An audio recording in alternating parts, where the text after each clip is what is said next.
Learning Tagalog language by Edupedia World. Let's start with the nasals. Tagalog has three nasal phonemes. We have letter M, N, and Ñ.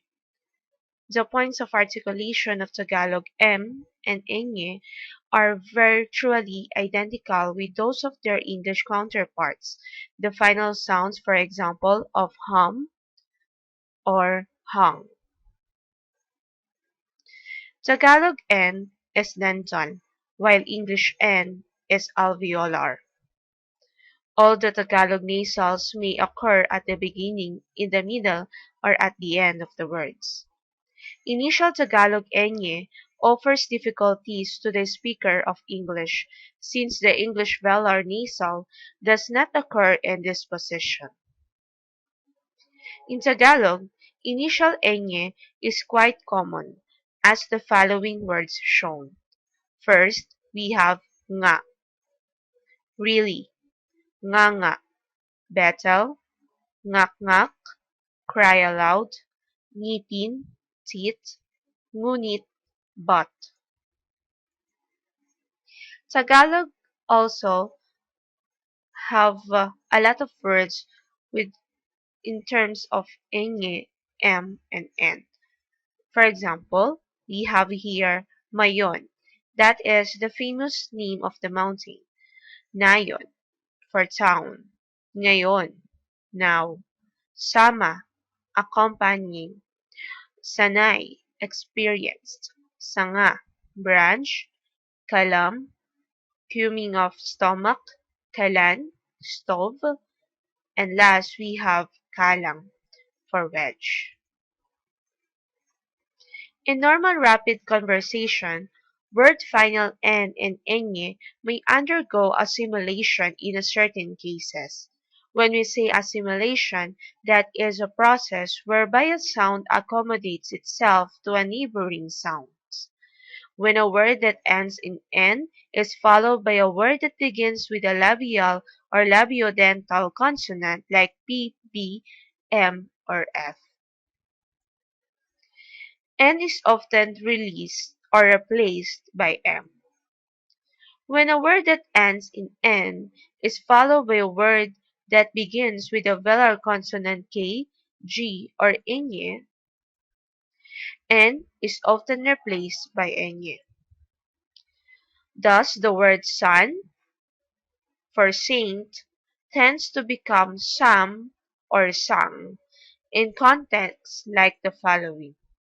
We have here San Pablo, Saint Paul, San Blas. It usually speaks as San Blas, San Marco, San Francisco, San Carlos, San Gabriel. So San with the N sound is usually can be speak as with the M sound or ñ sound. Assimilation of ñ takes place only in the case of a certain prefixes and markers, and in the case of the linker ñ and the ñ form of the linker na or ñ. Among the prefixes that show assimilation are mang, pang, and kasi. Among the markers ang, nang, and kung, assimilation is obligatory in the case of the prefixes, optional in the case of the markers. In the case of the linkers, assimilation is obligatory only if the two elements joined by a linker have coalesced into one word. For example, we have for the numbers, dalawampu for 20, dalawang daan for 200. Otherwise, assimilation here is optional. Where assimilation of ñ occurs, it consists or the replacement of ñ by m before p, b, m, or f, by n before t. D, n, s, ts, l, r, or y, in other words, m before labial and labiodental consonants, n before denial, alveolar, and palatal consonants. The marker ang may be used to illustrate the possible assimilation of ñ. For example, we have here ang pader, the wall, ang bahay, ang mangga, ang plu, ang tatay, for the father, ang damit, the clothing, ang nanay, for the mother, ang susi, for the key, ang tsaa, for the tea, ang lapis, the pencil, ang reyna, the queen, and last we have ang yoyo.